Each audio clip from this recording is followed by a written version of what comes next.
From Lagos, the nation's commercial capital, this is the news at 10, live from Channels Television. Reporting tonight, Amarachi Ubari. Good evening and welcome. Tonight, Nigerian armed forces to collaborate with colleagues in Africa and Europe in tackling crude oil theft.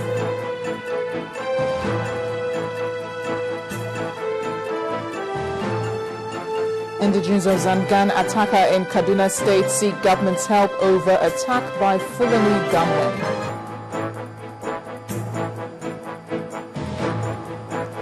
In our continuing series of anniversary reports, we focus on the National Assembly.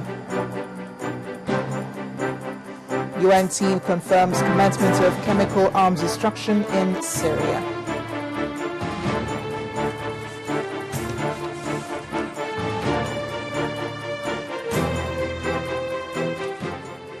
We begin tonight with this breaking news announcing the suspension of the operations of Dana Airlines. The Director General of the Nigeria Civil Aviation Authority, Captain Fola Akinkotu, says the suspension is with immediate effect. And a reason was given for the suspension, but the General Manager, Corporate Communications of the Federal Airports Authority of Nigeria, FAN, Mr. Yakubu Dati, told Channels Television via telephone that the suspension is to enable them conduct an operational auditing. Back in June last year, a McDonnell Douglas MD-83 operating as Flight 992 crashed into a two-story building at Iju Railway, Shaga, a suburb of Lagos. All 153 people on board the aircraft were killed.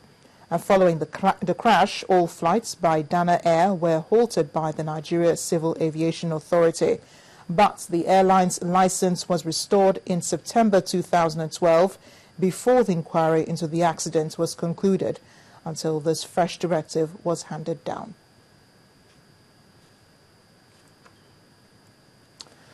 In the meantime, there's been a renewed effort by the armed forces to stop crude oil theft in the country. The military says its new strategy is to collaborate with the marine forces in the United States, the Netherlands, and its African partners, justifying a joint marine military exercise of the African Winds organized by the Nigerian Armed Forces in Abuja, the nation's capital city. The Chief of Training and Operations, Nigerian Navy, Rear Admiral Olufemi Ogunjimi, said crude oil theft and attacks on sea vessels by pirates are challenges that the military must stop. Exercises to be conducted under the training program include the amphibious raid, marine counterterrorism, vessel boarding, stop and search in an opposed environment, riverine operations, and hydrographic survey.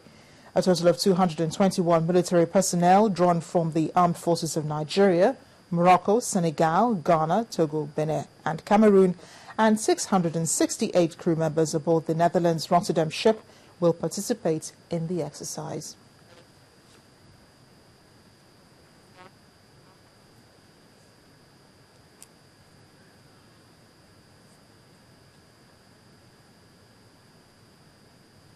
It is expected that the African Winds training and exercises will further improve the capacity of the Nigerian Armed Forces to deal with the numerous security challenges in the Gulf of Guinea, especially the stealing of crude oil and attacks on merchant ships. The program, which is in furtherance of the Chief of Defense Staff, Admiral Ola Saad Ibrahim's drive to promote effective joint exercises operations among the services of the Nigerian Armed Forces, as well as friendly military forces from other countries and other maritime agencies. We are training to counter maritime terrorism. That is like piracy. That is why we are going to have vessel, board stop and search, oppose boarding and searching. That is, if say terrorists take over a ship and you still need to board that ship to eject them or to arrest them, you should be able to do that. And part of the training that we are conducting is just to do that. During riverine, that is exercises, we further sharpen our skill also to to do it better maybe than we are doing it now. While the armed forces brainstorms on how to tackle oil theft, the NNPC is concerned about the allegation that it owes the Federation account 2.3 trillion naira. According to the acting Group General Manager, Group Public Affairs Division of the corporation, Tumini Green, it is untrue that the NNPC has not remitted its share of revenue to the Federation account. As she says, we wish to state without any equivocation that we do not owe the Federation account any money as at today, taking into account outstanding subsidies and other associated costs of operations and losses. We have consistently paid all monies due to the Federation account into its Central Bank of Nigeria account as we receive them. Ms. Green's comment was in response to the Edo State Governor, Adams Oshomale's accusation that the NNPC is owing the Federation account 2.3 trillion naira. She said the corporation remains resolute in addressing the series of accusations for the purpose of establishing facts for the public. To violence up north now, the people of Zangan Ataka community in Kaura local government area of Kaduna State are asking the federal and Kaduna State governments to help them get over the incessant attacks on the village by suspected Fulani herdsmen.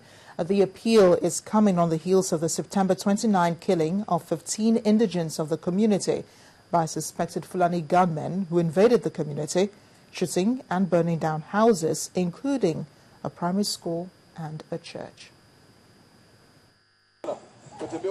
Ataka Township, a border community between Kaduna and Plateau states, is not new to attacks by gunmen since early this year. In all the attacks, many lives were lost and all the houses and farmlands destroyed.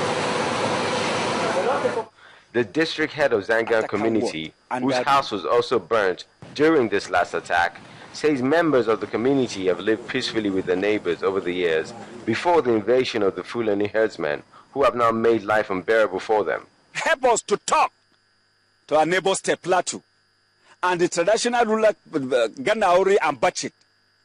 If actually these people do come through their land for the attacks, are they supporting or not?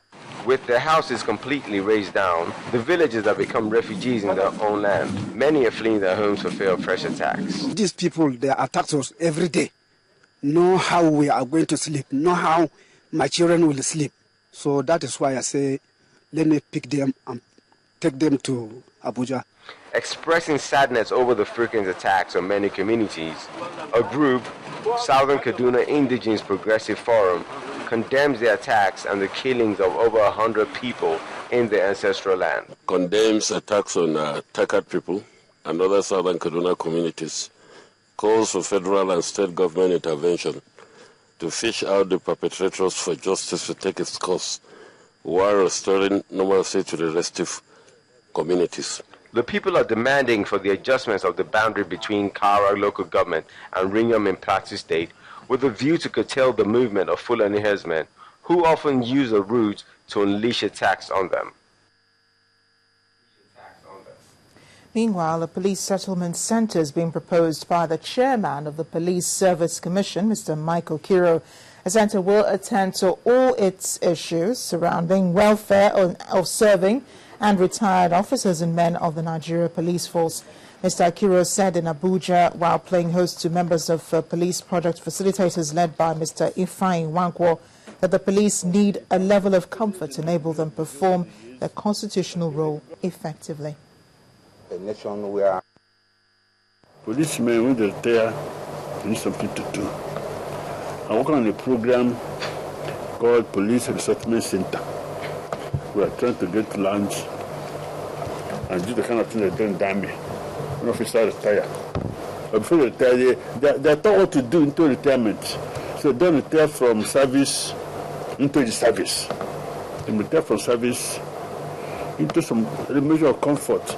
Having started the country in a number of years. Unfortunately, the Nigerian police have been over the years that even if the government wants to assist police now to what it should be, the entire budget of Nigeria will go into police force. Unfortunately, police is not the only problem Nigeria has. Nigeria government has so many other areas that are yearning for attention financially. So government can only give us our own envelope, nothing more than that. From security to infrastructure, motorists plying the Akwanga-Lafia Road have decried the poor handling of the ongoing vertical curves and horizontal steep construction work at dangerous bends of the road. A contract was awarded in 2009 for corrective realignment of the road by reducing the horizontal height for trucks and realigning dangerous curves to prevent accidents. Some of the motorists who spoke with Channels Television on the state of disrepair and the delay occasioned by the contractor's slow pace of work say the road poses a lot of risk to them.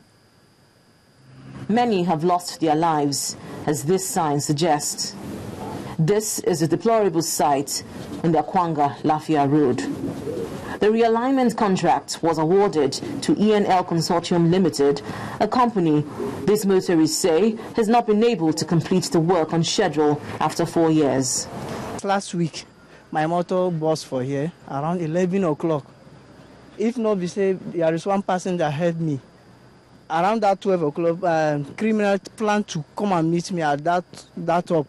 It's along this road, burst my tire. I don't know what government they are doing it in this road. Since more than 6 years now. That is our own complaining. People, they are suffering here. Since last 3 years up till today, the road is still there. He has so many effects in our business, and our vehicle always spoil on the road. And even if the vehicle spoiled, especially the big trucks, we don't have enough space for the small ones to go. The Federal Controller of Works in Nasarawa State says work on the 10.6-kilometer project has reached 60% completion. He noted that with the contract completion period extended to 2013, the contractor is speeding up work with a lane of asphalt on the horizontal steep at Akwanga Hill. There has been no review in terms of the contract sum has remained the same. There's no review of any kind financially. It's only the time that has been extended. That is one of the most critical sections of the road. And that is why we have asked the contractor to concentrate all their efforts at that point. You may have noticed that we have already started laying asphalt at that point. And very soon, it should be open to traffic. The project supervisor explains the project details and how it will serve motorists when completed. Behind me now, you can see we diverted traffic. And there's a curve on the old alignment here that is called Many Have Gone because of the series of accidents. So we have straightened the horizontal alignment, and at the same time, we are reducing the gradient towards my distance. So by the time we finish the construction, we are going to connect both this side and the other side on my left side. So all this issue of dangerous curve and Many Have Gone will not be there again. The sooner this project is completed, the sooner motorists will be saved the risk of accidents and attack by armed robbers due to the poor condition of the road.